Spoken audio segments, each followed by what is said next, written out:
Next है बेटा solubility of gas in liquid।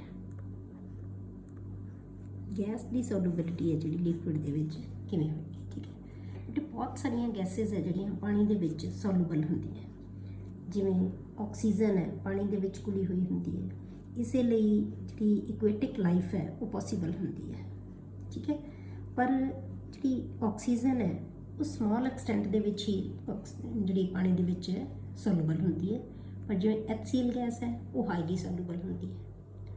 तो सोलूबिलिटी है जी गैसेज है, गैसेज की सोलूबिलिटी है जी is mostly affected by pressure and temperature. ये दो फैक्टर है बेटे जिहड़े उन्होंने बहुत इफेक्ट करते हैं सोलूबिलिटी ऑफ गैसेस में। किसी भी लिक्विड के जिहड़ी सोलूबिलिटी है उन्होंने इफेक्ट करती है प्रेशर एंड टैंपरेचर, ठीक है। पहला आप इफेक्ट देखेंगे बेटे इफेक्ट ऑफ प्रेशर। प्रेशर का की इफेक्ट होएगा, ठीक है। सोलूबिलिटी उत्ते प्रेशर का की इफेक्ट होएगा। आप कहते हैं बेटे कि किसी भी गैस की सोलूबिलिटी है जी वो इनक्रीज होंदी है, सोलूबिलिटी increases with increase in pressure। जो आप प्रैशर बढ़ा दें तो किसी भी गैस की सोलूबिलिटी है जी किसी लिक्विड के विच वो इनक्रीज हो जाती है, ठीक है। सपोज करो अपने को आप एक कंटेनर लिया, वो लोअर पार्ट के उत्ते साडे कोल लिक्विड है तो अपर पार्ट के विच है जिहड़े वो गैसीयस फॉर्म के विच है, ठीक है। क्लोज्ड कंटेनर लिया हुआ आप ये उपर आप एक प्रैशर रखा है, एक प्रैशर है वेट रखा हुआ कुछ ये वेट है जो उन्होंने W1 मान लिया। सपोज कर लिया आप प्रैशर है जो की है P है, ये टैंपरेचर है जो की है T है, ठीक है। P is pressure and T is temperature, ठीक है। ऊपर नीचे की है सोल्यूशन। सोल्यूशन का मतलब पानी दे विच गैस घुली हुई है, ऊपर वाले पोर्शन दे विच है जिहड़ा वो की है सिर्फ गैस है, गैसियस फॉर्म दे विच ही है, ठीक है। तो आपां की है सपोज कर लिया कि इन्हां दे विच इक्विलिब्रियम अटेन हो चुका है कि गैसेस दे पार्टिकल सोल्यूशन च जाई जाते हैं, सोल्यूशन दे विचों गैस दे पार्टिकल मूव करके वैपर बन के ऊपर नूं आई जाते हैं, तो इन्हां दे विच इक्विलिब्रियम है जिहड़ा वो अटेन होया है।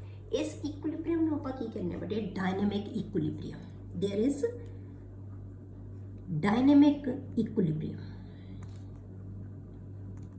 डायनेमिक का मतलब समझ दो कि गतिशील, रुकी नहीं है प्रोसेस, चली जा रही है, ठीक है। There is dynamic equilibrium.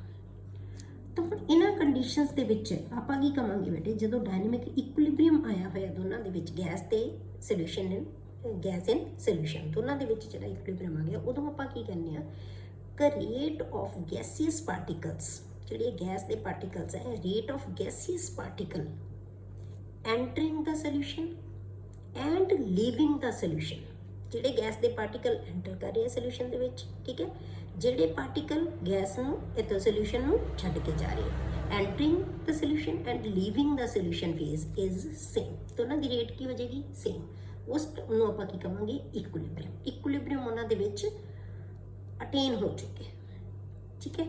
हुण आपां की करदे हां बेटे इहदे विच इसे जदों आपां इसे नूं ही लै लईए तां आपां की कीता कंटेनर आपां लिया वही, ठीक है।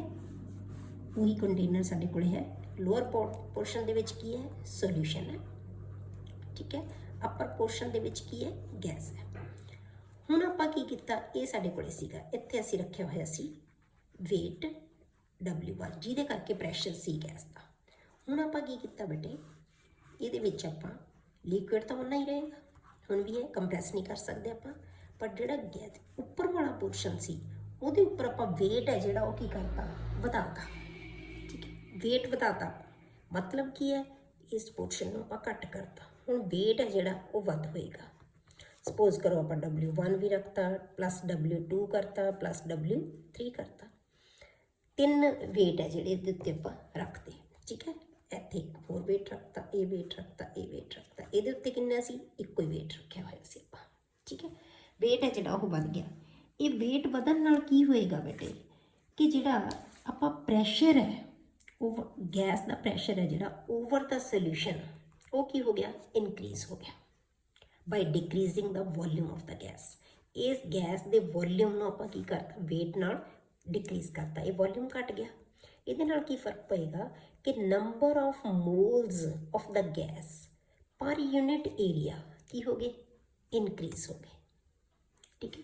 नंबर ऑफ मोल्स पहला इन्ने वॉल्यूम ਦੇ ਵਿੱਚ ਸੀ ਇਹੀ मोल्स, ਹੁਣ ਕੀ ਹੋ ਗਏ पार्टिकल्स गैस ਦੇ ਹੁਣ इन्ने मतलब कि स्मॉल वॉल्यूम ਦੇ ਵਿੱਚ ਆ ਗਏ। पार्टिकल्स ਉਹੀ है तो ਇਹਦਾ मतलब की हो गया गैस ਦੇ पार्टिकल्स पर यूनिट वॉल्यूम की हो जाएंगे इनक्रीज हो जाएंगे, ठीक है। ਜਦੋਂ ਇਹ ਇਨਕਰੀਜ਼ ਹੋ ਜਾਣਗੇ ਤਾਂ ਇਹਦੇ ਨਾਲ ਕੀ ਫਰਕ ਪਏਗਾ ਕਿ ਜਿਹੜੇ ਪਾਰਟੀਕਲਸ ਐਂਟਰ ਕਰ ਰਹੇ ਹੈ ਸੋਲਿਊਸ਼ਨ ਦੇ ਵਿੱਚ ਉਹਨਾਂ ਦੀ ਜਿਹੜੀ ਰੇਟ ਹੈ ਉਹ ਕੀ ਹੋ ਜਾਏਗੀ ਵੱਧ ਜਾਏਗੀ। ਜਿਵੇਂ ਆਪਾਂ ਪਹਿਲਾਂ ਪੜ੍ਹਿਆ ਸੀ ਕਿ rate of entering the particle and leaving the particle ਦੇ ਸੇਮ ਇਕੁਇਲਿਬ੍ਰੀਅਮ ਅਟੇਨ ਹੋ ਚੁੱਕਿਆ। ਹੁਣ ਕੀ ਹੋਏਗਾ ਰੇਟ ਆਫ ਐਂਟਰਿੰਗ ਦਾ ਪਾਰਟੀਕल्स की होएगी इनक्रीज हो जाएगी। ये पार्टिकल एंटर करते रहेंगे, कदों तक करते रहेंगे जब तक दोबारा वो इक्विलिब्रियम अटेन नहीं हो जाता, ठीक है। दोबारा इक्विलिब्रियम अटेन हो जाएगा उदों तक ये पार्टिकल्स है जोड़े वो एंटर करते रहेंगे, ठीक है। तो यदा मतलब की होया बेटे, तो इस चीज़ तो असी की कह सकते हैं कि सॉल्युबिलिटी है जी गैस की इनक्रीज हो रही है with the increase in pressure. ਜਦੋਂ ਜਦੋਂ ਆਪਾਂ ਪ੍ਰੈਸ਼ਰ ਨੂੰ ਵਧਾ ਰਹੇ ਹਾਂ ਉਦੋਂ ਉਦੋਂ ਸੋਲੂਬਿਲਿਟੀ ਕੀ ਹੋ ਰਹੀ ਹੈ ਵਧ ਰਹੀ ਹੈ। ਕਲੀਅਰ ਹੋ ਗਿਆ ਟੌਪਿਕ। ਇਹਦੇ ਵਾਸਤੇ ਬੇਟੇ ਸਭ ਤੋਂ ਪਹਿਲਾਂ ਜਿਹੜੀ ਗੈਸ ਦੀ ਸੋਲੂਬਿਲਿਟੀ ਹੈ ਇਹਦੀ ਅਮਾਊਂਟ ਹੈ ਗੈਸ ਤੇ ਉਹਦੇ ਪ੍ਰੈਸ਼ਰ ਦੇ ਵਿੱਚ ਕੁਆਂਟੀਟੇਟਿਵ ਰਿਲੇਸ਼ਨਸ਼ਿਪ ਦਿੱਤਾ ਸੀ ਹੈਨਰੀ ਨੇ, ਜਿਹਨੂੰ ਆਪਾਂ ਕਹਿ ਦਿੰਦੇ ਹਾਂ ਹੈਨਰੀਜ਼ ਲਾਅ। ਹੈਨਰੀਜ਼ ਲਾਅ, ठीक है। Quantitative relationship between pressure and solubility of the gas किदे विच आपां लिया pressure and solubility of gas, ठीक है। रिलेशन बिटवीन आपां की करांगे relation between pressure and solubility of gas जिन्हों असीं की कह दिंदे हां हैनरीज लॉ, ठीक है। तो हैनरीज लॉ की कहंदा बेटे it states that at a constant temperature, पर टेम्परेचर की होना चाहिए constant, at a constant temperature the solubility of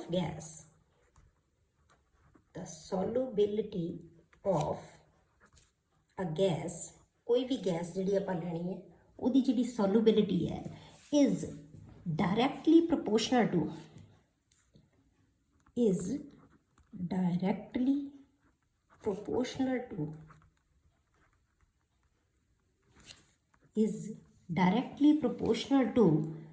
the partial pressure of the gas, to the partial pressure of the gas। उस गैस का जिन्ना partial pressure होएगा उस pressure दे directly proportional होएगी। मतलब की है जिन्ना प्रैशर ज़्यादा होएगा उन्नी गैस की सॉल्युबिलिटी ज़्यादा होएगी, जिन्ना प्रैशर घट होएगा गैस की सॉल्युबिलिटी उन्नी घट होएगी, ठीक है। प्रैशर किहदे उत्ते होएगा above the surface of the liquid, ठीक है। Pressure of the gas present above the surface of the liquid या सोल्यूशन जोड़ा आप सोल्यूशन बनाया जिहदे विच गैस घुली हुई है, ठीक है। हुण जे आपां बेटे सॉल्युबिलिटी नूं मोल फ्रैक्शन दे विच कैलकुलेट करिए, जिहड़ी आपां सॉल्युबिलिटी चैक करनी है कि कितनी अमाउंट घुली हुई है उस अमाउंट नूं आपां जे सॉल्युबिलिटी नूं आपां मोल फ्रैक्शन दे विच लै लईए, ठीक है। उस कंसनट्रेशन टर्म नूं आपां in terms of mole fraction लै लईए तो फिर की है इहदे नाल आपां मेजर कर सकते हैं। तो आपां की है then we can say that mole fraction of gas in the solution is, तो आप फिर की है solubility की थां ते की लिख देंगे आप mole fraction कह देंगे।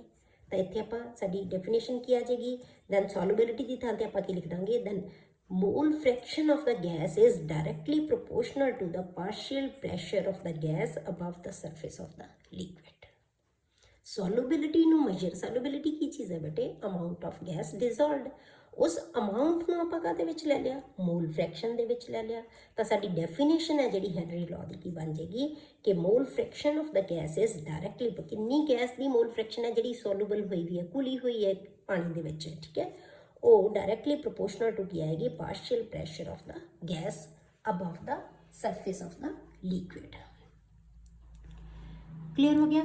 ਇਹਦੇ ਨਾਲ ਆਪਾਂ ਚੈੱਕ ਕਰ ਸਕਦੇ ਹਾਂ ਕਿ ਕਿੰਨੀ ਗੈਸ ਹੈ ਜਿਹੜੀ ਉਹ ਸੋਲੂਬਲ ਹੋਏਗੀ। ਹੁਣ ਆਪਾਂ ਕੀ ਹੈ ਕਿ ਹੈਨਰੀ ਲਾਅ ਦੀ ਇੱਕ ਬਹੁਤ ਕਾਮਨ ਜਿਹੜੀ ਕਾਮਨਲੀ ਯੂਜ਼ ਕੀਤੀ ਜਾਂਦੀ ਹੈ ਨਾ ਡੈਫੀਨੇਸ਼ਨ ਹੈਨਰੀਜ਼ ਲਾਅ ਦੀ, ਉਹ ਤੁਸੀਂ ਜ਼ਰੂਰ ਲਿਖ ਲਓ ਕਿ ਪਾਰਸ਼ੀਅਲ ਪ੍ਰੈਸ਼ਰ ਆਫ ਗੈਸ ਨੂੰ ਆਪਾਂ ਉਲਟ ਕਹਿ ਦਾਂਗੇ। ਹੁਣ partial pressure of gas in vapour phase, ਕਿਹਦੇ ਵਿੱਚ ਕਿਹਾ ਉਹਨੇ? Vapour phase. ਇਹਦਾ ਮਤਲਬ ਸਿਰਫ ਅਸੀਂ ਗੈਸੀਅਸ ਫੇਜ਼ ਹੀ ਲੈਣਾ ਹੈ। ਵੈਪਰ ਫੇਜ਼ ਕਿਹੜਾ ਹੋ ਗਿਆ? ਜਿਹੜਾ ਉੱਪਰ ਹੈ, ਸਿਰਫ ਉੱਪਰ ਵਾਲਾ ਪੋਰਸ਼ਨ ਜਿਹੜਾ ਹੋਏਗਾ, ਠੀਕ ਹੈ। ਪਾਰਸ਼ੀਅਲ ਪ੍ਰੈਸ਼ਰ ਆਪਾਂ ਹੈਨਰੀ ਲਾਅ ਦੀ ਦੂਸਰੀ ਡੈਫੀਨੇਸ਼ਨ ਹੈ ਜਿਹੜੀ ਇਹਦੀ ਉਹ ਲਿਖ ਸਕਦੇ ਹਾਂ। ਉਹ ਕੀ ਹੋਏਗੀ? The partial pressure of the gas in vapor phase,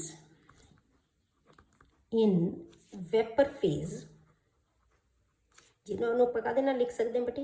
P ਦੇ ਨਾਲ, is proportional to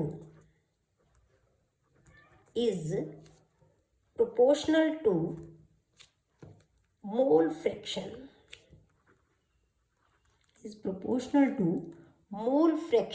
mall fraction ਨੂੰ ਕਿਹਦੇ ਨਾਲ ਲਿਖਦੇ ਹਾਂ ਬੇਟੇ ਆਪਾਂ? x ਦੇ ਨਾਲ, ਜ਼ੀਟਾ ਜਿਹਨੂੰ ਕਹਿੰਦੇ ਆਪਾਂ ਮੋਲ ਫ੍ਰੈਕਸ਼ਨ x ਇਨ ਦਾ ਸੋਲਿਊਸ਼ਨ।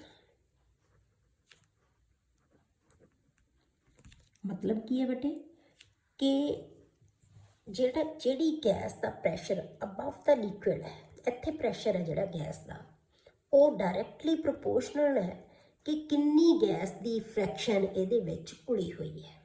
ਮਤਲਬ ਕਿ ਜਿੰਨਾ ਉੱਪਰ ਪ੍ਰੈਸ਼ਰ ਹੈ ਗੈਸ ਕਰਕੇ, ਉਹ ਉੱਪਰ ਪ੍ਰੈਸ਼ਰ ਹੈ ਜਿਹੜਾ directly proportional to the mole fraction of the gas dissolved in the solution, ਠੀਕ ਹੈ। ਉਹਦੇ ਡਾਇਰੈਕਟਲੀ ਇਹ ਜਿਹੜੀ ਡੈਫੀਨੇਸ਼ਨ ਹੈ ਇਹ ਕਾਮਨਲੀ ਯੂਜ਼ ਕੀਤੀ ਜਾਂਦੀ ਹੈ, ਠੀਕ ਹੈ।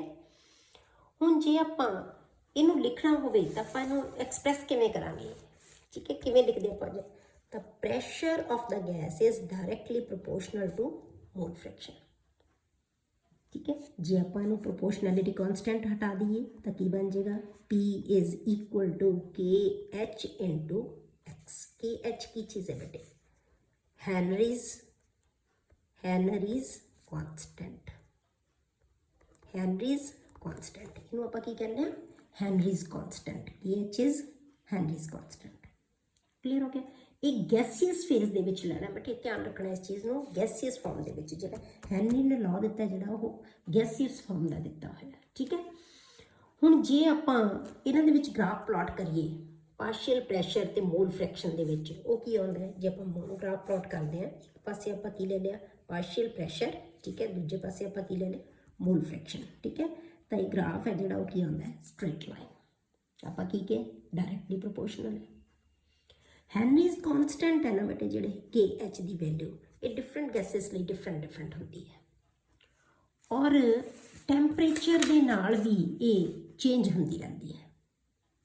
ਤਾਂ ਇਹਦਾ ਮਤਲਬ ਕੀ ਹੈ ਬੇਟਾ? ਆਪਾਂ ਕੀ ਕਹਿ ਸਕਦੇ ਹਾਂ ਕਿ ਜਿਨ੍ਹਾਂ ਗੈਸਿਸ ਦੀ KH ਦੀ ਵੈਲਿਊ ਜ਼ਿਆਦਾ ਹੋਏਗੀ, ਠੀਕ ਹੈ, ਉਹਨਾਂ ਦੀ ਸੋਲੂਬਿਲਿਟੀ ਹੈ ਜਿਹੜੀ ਉਹ ਹਮੇਸ਼ਾ ਘੱਟ ਹੁੰਦੀ ਹੈ।